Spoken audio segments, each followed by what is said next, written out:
හමේ තියෙනවා සංයෝගයක් ඩීහයිඩ්‍රෝ කොලෙස්ටරෝල්. හැමට මොනවා නිපදවන්න පුළුවන්ද?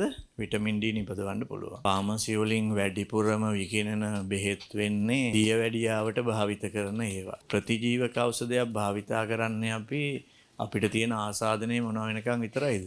ඉවර වෙනකන් විතරයි. දියවැඩියා බෙහෙත් වල ළඟට කරට කරාපු එකක් තමයි මේ මෑත කාලේ ඉඳන් මොකද්ද? Vitamin D විකිණෙනවා. ඒ කියන්නේ ලෝකේ පුරාම මිනිසුන්ට මොනවා වුණතාවේද? විටමින් D උණතාවය. විටමින් D උණතාවය කියන එක මාර බරපතලයි හොඳේ.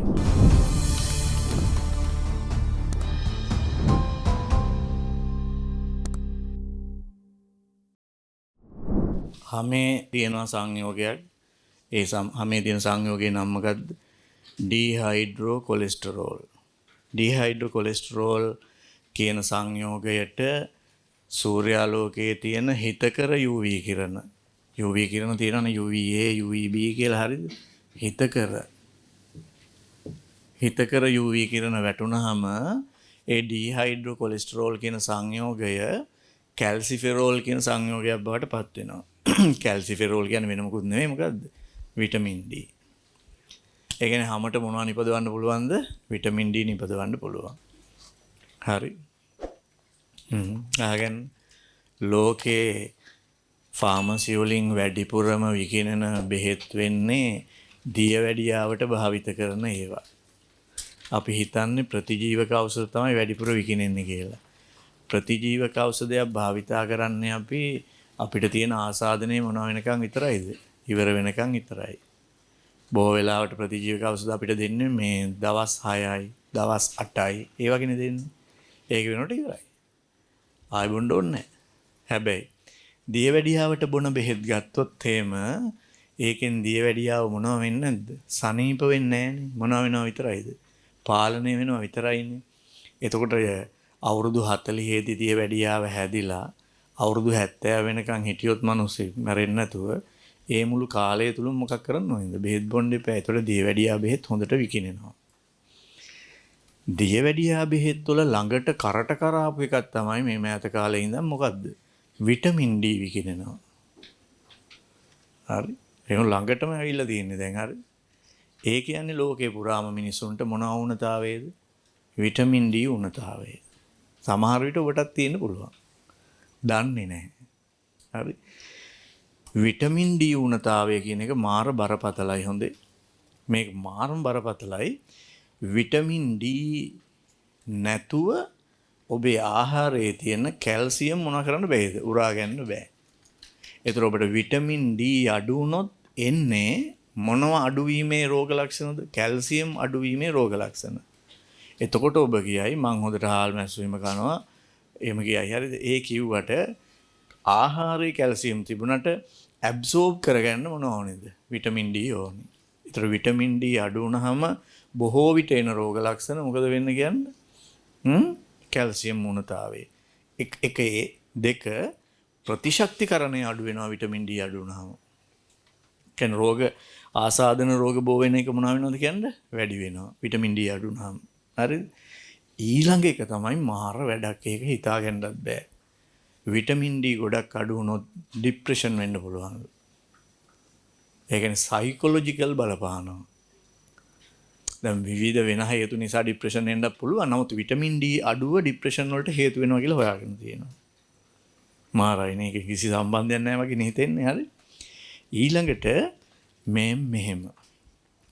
ඔයගොල්ලන්ගේ මෙන්න මේ ඇඟිලි පුරුක තියෙන්නේ. මේ ඇඟිලි දෙකෙන් මේ ඇඟිලි පුරුක යන්ත හොඳටම නෙවෙයි යන්තම් තද කරනකොට රිදෙනවා නම් මෙන්න මේ ඇඟිලි පුරුක. රිදෙනවා නම් හරිද? අන්න ඒක අපි හිතන්නේ එක පාටම මොනවා කියලාද? ආතරයිටිස් කියලානේ. හරි? රුමැටික් ආතරයිටිස් කියලා නිකන් හිතෙන්නේ. නමුත් සමහර විට බලපුවම රුමැටික් ආතරයිටිස් නෙමෙයි විටමින් D උණතාවයටත් ඒකම එනවා. එතකොට මට කියන්න මෙන්න මෙහෙම වුණාම මේ ලෝකෙ මෙහෙම වුණාම මෙන්න මෙතන මේ සමකය මෙහෙම තියෙනවා මෙන්න මේ ඝර්ම කලාපී කියන්නේ ට්‍රොපිකල් රටවල් වල මිනිසුන්ට විටමින් D උණතාවයක් තියෙන්න බෑනේ. ඇයි ඒ තරමට මොකක් එනවද? සූර්යාලෝකය එනවනේ. පැහැදිලිද? මෙන්න මේ වගේ රටවල් වල නම් විටමින් D උණතාවයක් තියෙන එක තිබුණොත් සාධාරණයි කිය හැකි. ඒ වුණාට මාර වැඩේ.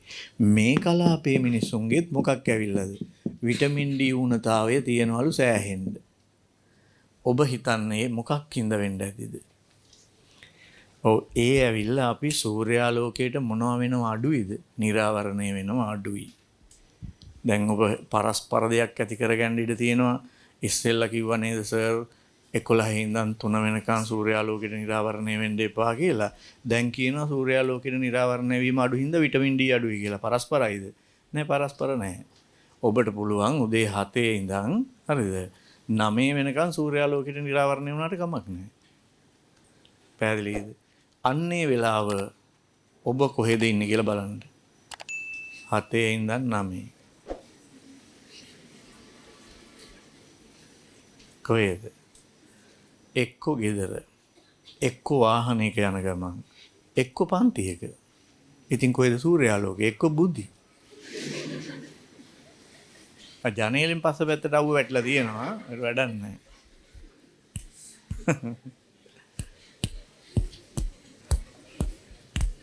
පැහැදිලිද? ඒ නිසා විටමින් D උණතාවය ලංකාවේ බහුල වශයෙන් තියෙනවා. බහුල ලෙස තියෙනවා. මාර වැඩේ. අපරාධෙ මේ නොමිලේ හම්බ වෙන මොකද්ද? විටමින් D ටික. නේ? එතකොට සමහර අය මේ ජොගින් යනවා කියලා යනකොට ඔය උදේ සහ හවස තියෙනවානේ. වැඩි දෙනෙක් යන්නේ කොහෙද? හවස. වැඩ ඇරිලා. එතකොට ඉර බහැලා.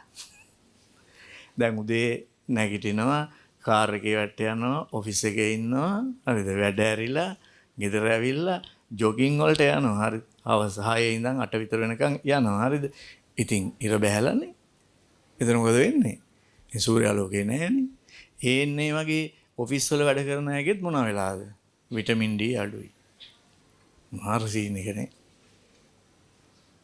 හරි මේ පඬිතකම් කිව්වට මගේත් විටමින් D උණතාවය තියෙනවා මටත් විටමින් D ඒ කියන්නේ මට ආවේ මෙන්න මේ රිදෙන්න ගන්නවා මේ පුරුක් ටික හරිද මම හිතුවේ මොකද්ද ලියලා මේ බෝඩ් එකේ ඇඳලා වෙන්න ඇති කියලා හරිද ඊට පස්සේ ආ ડોක්ටර් කිව්වා කොයිකටත් විටමින් D බලමු කියලා අම්මට දෙවි හොඳටම අඩුයිනේ හරිනේ ඉතින් කොයි වෙලාවද සූර්යාලෝකේ වැටෙන්නේ මේ වගේ මේක පන්ති කාමරයකට වැටෙනවා නම් හරි ඒව අපි අර කර්ටන් දාලා වහලානේ සූර්යාලෝකේ එනවට විටමින් D උණතාවය හරිද ඊට පස්සේ විටමින් D බොනවා නේද බොන විදිය වැඩක් නැහැ ලංකාවේ අය විටමින් D බොන විදිය වැඩක් නැහැ විටමින් B බොන්නේ හිස් D බොන්නේ හිස් බඩට නම් ඇබ්සෝබ් වෙන්නේ වැඩක් නැහැ ඇයි ඒවලමයි මුතුවෙන් කල්පනා කරන දේවල් නෙමෙයිනේ විටමින් D කියන්නේ water soluble ද fat soluble ද ඒක මතක නැහැ නේද විටමින් D fat soluble එහෙනම් ඉතින් වතුරත් එක්ක බීවට වැඩක් නැහැනේ වතුර දී වෙලා මොනව වෙන්නේ නැද්ද පුරා ගන්න නැහැනේ මොන බාන්න ඒවා වැදගත් වෙන්නේ නැහැට එහෙනම් මොනව මෙහෙම කරන්න වෙන්නේ ආහාරය ගැනීමෙන් පස්සේ තමයි මොන කරන්නේද විටමින් D බොන්න ඕනේ එක ළඟම වගේ බොන්න ඕනේ කෑම කාලා ඉවර ඊළඟට ආහාරය මොනවද තියෙන්නත් ඕනේද ෆැට් තියෙන්නත් ඕනේ ආහාරේ ෆැට් තියෙන්නත් ඕනේ එහෙම තමයි ඇබ්සෝබ් වෙන්නේ මම බලන්නකෝ දැන් ඇත්තටම චෙක් කරලා බලුවොත් මේ කී දෙනෙක්ගේ විටමින් D උණතාවය කියන්නේ තියෙන්න ඕනි ලෙවල් එකට පල්ලහෙන් තියනවා වෙන්න පුළුවන් එතකොට ප්‍රතිශක්තිය අඩුවීම අස්ථිවල එන විවිධ රෝගී ලක්ෂණ සහ මානසික ස්ථායීතාවය අස්ථාවර වීම ඔන්න වගේ වෙනවා. හරි. ඒත් එක්කම මට මතක් වෙනවා 6 පන්තියේ ඉඳන් පටන් ගත්ත අපිට සෞඛ්‍ය පාඩමක් සෞඛ්‍ය විද්‍යාව කියලා හෙල්ත් සයන්ස් කියලා. ඒක උගන්වුවේ අපේ ඉස්කෝලේ නියෝජ්‍ය විදුහල්පතිතුමා දැන්ට ජීවිතුන් අතර නැහැ. ඒත් මට තාමත් මතක් වෙනවා. පට්ට පල්බොරුවක් ඉගෙනුවානේ.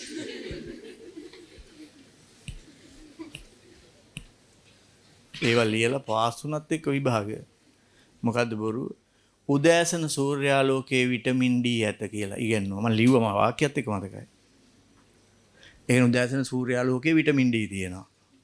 එහෙමනම් ඉතින් ඕගොල්ලෝ ගෙදර තියෙන හට්ටි මුට්ටි බාල්දි ඔක්කොම උදෑසන සූර්යාලෝකයට තියලා එන්න. හවස ගියාම මේක එකතු වෙන විටමින් D බෝල හදලා විකුණන්න. මේගොල්ලන්ට විකුණන්න පුළුවන් ඕනි තරම්. පොඩි පොඩි බෝල හදලා විකුණන්න හැකි.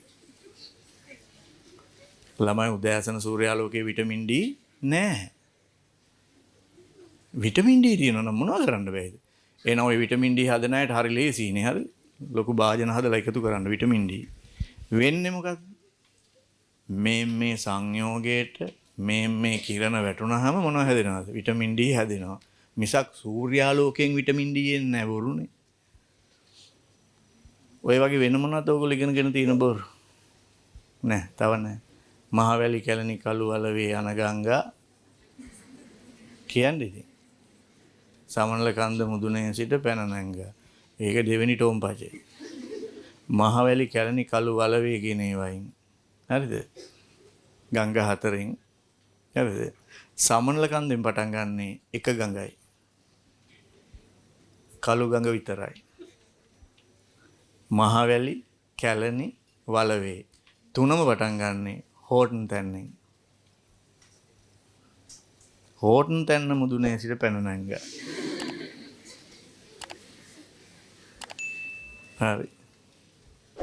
ඒක තමයි. ඒ වගේ තව සෑහෙන තියෙනවා ඒව ඕනේ. 2026 උසස් පෙළ ජීව විද්‍යා හදාරන දරුවන්ට 2028 උසස් පෙළ ජීව විද්‍යාව හැදෑරීමට බලාපොරොත්තු වන දරුවන්ට තියරි ක්ලාස්, පේපර් ක්ලාස් සහ ස්ටඩි පැක්ස්, පේපර් පැක්ස් ඉතාම සානදායි මිල ගණන් යටතේ tissjananayaka.lk වෙබ් අඩවියෙන් දැන් ඔබට ඍජුවම ලබාගත හැක. විමසීම්